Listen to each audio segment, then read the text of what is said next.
శ్రీ సచిదానంద సమర్థ సద్గురు సాయి మహారాజ్కి జై. సాయి బిడ్డలందరికీ సాయిరామ్ అండి. మనం గురుచరిత్ర పారాయణ 11వ అధ్యాయంలోనే ఉన్నాము. నిన్న మరి ఆ స్వామి అంబికకు జన్మించడము, ఆ తల్లి ఆయనతో అసలు ఆయన పుట్టడమే ఓంకారంతోనే స్మరణతోనే పుట్టాడంటండి. ఆయన చర్యల్ని కొన్ని దాపెడుతూ ఆ తల్లి మరి ఆ తర్వాత ఇరుగు పొరుగు చెప్పినట్టుగా చేస్తూ ఆయనకి మాటలు రావట్లేదు, కానీ ఈయన నవ్వుకుంటున్నాడండి, అన్నీ వింటున్నాడు. ఎవరు ఏమంటున్నారో ఇరుగు పొరుగు వారు వచ్చి మాట్లాడట్లేదు ఇంకా అంటే కూడా ఆయన నవ్వుకుంటున్నాడు, ఆయనకి అన్నీ తెలుస్తున్నాయండి. మరి ఆ తల్లి ఎవరేది చెప్తే అది ఆ బిడ్డకు చేస్తుందండి, ఇంకా పసిబిడ్డగా ఆ తల్లి భావిస్తూ చేస్తుంది. ఇలా నరహరికి 7వ సంవత్సరం వచ్చింది, కానీ అతడు మాట్లాడలేదు. బాలుడు మగవాడవుతాడని తల్లిదండ్రులు ఎంతో కలత చెందారటండి. ఒకనాడు అంబ అతని పరిస్థితికి కంటతడి పెట్టిందట. అది చూసి నరహరి సైకిలతో ఆమెను వారించి పక్కనే ఉన్న ఒక ఇనుప వస్తువును తెప్పించి చేతితో త్రాకాడట. తక్షణమే అది బంగారంగా మారిందట. ఆశ్చర్యంతో తల్లిదండ్రులు మరికొన్ని ఇనుప వస్తువులను అతని చేత తాకించారట. అవి కూడా బంగారంగా మారాయట. తమ పిల్లవాడు సామాన్యుడు కాడని ఆజన్మాసిద్ధుడని వారు గుర్తించారట. అయినప్పటికీ ఆ దంపతులు అతడు మాట్లాడకపోవడం గురించి దిగులు పడుతూనే ఉన్నారట. అతడు వేదాధ్యయనము చేసి స్వధర్మాన్నేలా పాలించగలడన్నదే మాధవ శర్మకున్న దిగులంటండి.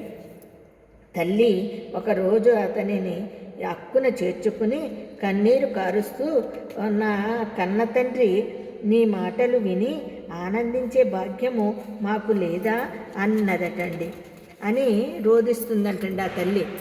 నవ్వి తనకు ఉపనయనము చేస్తే మాట్లాడతానన్నారటండి.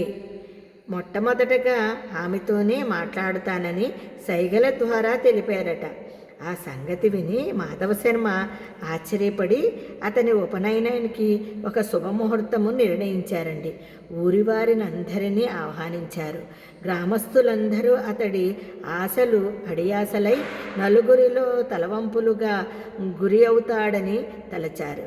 కొందరు పెద్దలు మాత్రము ఆయా పిల్లవాడు గాయత్రి మంత్రము ఉచ్చరించగలిగితే మనకేమి, లేకపోతేనేమి, మనకు మాత్రము మృష్టాన్న భోజనము ఘనంగా దక్షిణ తాంబూలాలు లభిస్తాయి గనుక ఈ ఉపనయన కార్యక్రమము జరుపుకునివ్వండి అన్నారట. అందరూ ఉపనయనానికి మాధవ శర్మ ఇంటికి సమావేశమయ్యారండి. నరహరి మొండనము మాతృభోజనము అయ్యాక జింక చర్మము పసుపు వస్త్రము ధరించాడు. చెవిలో గాయత్రి మంత్రం ఉపదేశిస్తున్నప్పుడు నరహరి ఆ మంత్రరాజాన్ని మనసులోనే జపించి దీక్ష తీసుకున్నాడండి.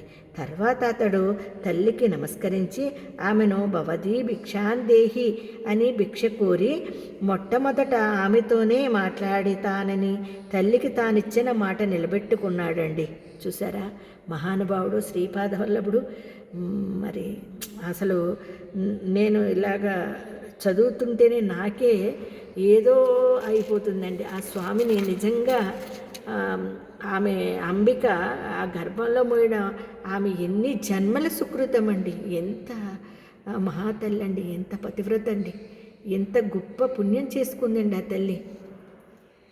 మానవ జన్మెత్తిన తర్వాత ఇలాంటి వరాన్నన్నా మనము పొందగలమా అనే ఒక ఇదిని మనకి కలుగుతుందండి. అంత ఆ తల్లికి చెప్పినట్టుగానే భవదీ భిక్షాందేహి అని భిక్ష కోరి మొట్టమొదట ఆమెతోనే మాట్లాడతానని తల్లికి తానిచ్చిన మాట నిలబెట్టుకున్నాడండి.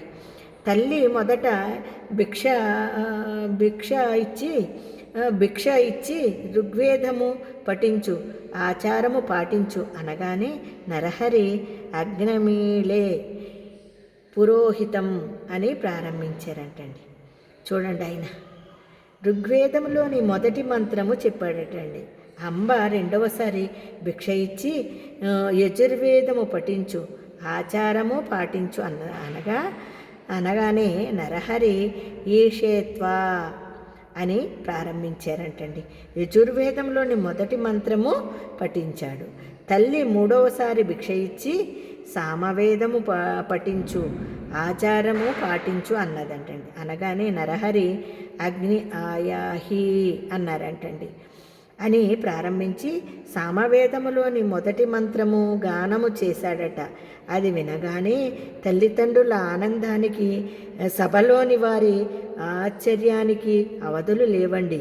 జీవితంలో మొదటిసారిగా మాట్లాడడము ప్రణవోచ్చరణ తర్వాత వేదపఠనతో కానీ చేయకూడదని నరహరి అంతకాలము మాట్లాడలేదని అందరూ అనుకున్నారటండి. 3 భిక్షలు అయ్యాక ఆయన 4వ వేదము కూడా చదివాడటండి. ఆయన భగవదవతారమని తెలుసుకుని అతడి బ్రాహ్మణులంతా నమస్కరించారట. సర్వశాస్త్రాలకు జన్మస్థానమైన ఆ ప్రభువుకు ఇది ఒక లెక్కలోనిది కాదు. చూసారా ఎంత అద్భుతంగా ఉందో కదండి. మరి మళ్ళీ రేపు తెలుసుకుందాండి కథ మాది 11వ అధ్యాయంలో. అంతవరకు అందరికీ సాయిరామండి. జై గురుదత్త, శ్రీ గురుదత్త.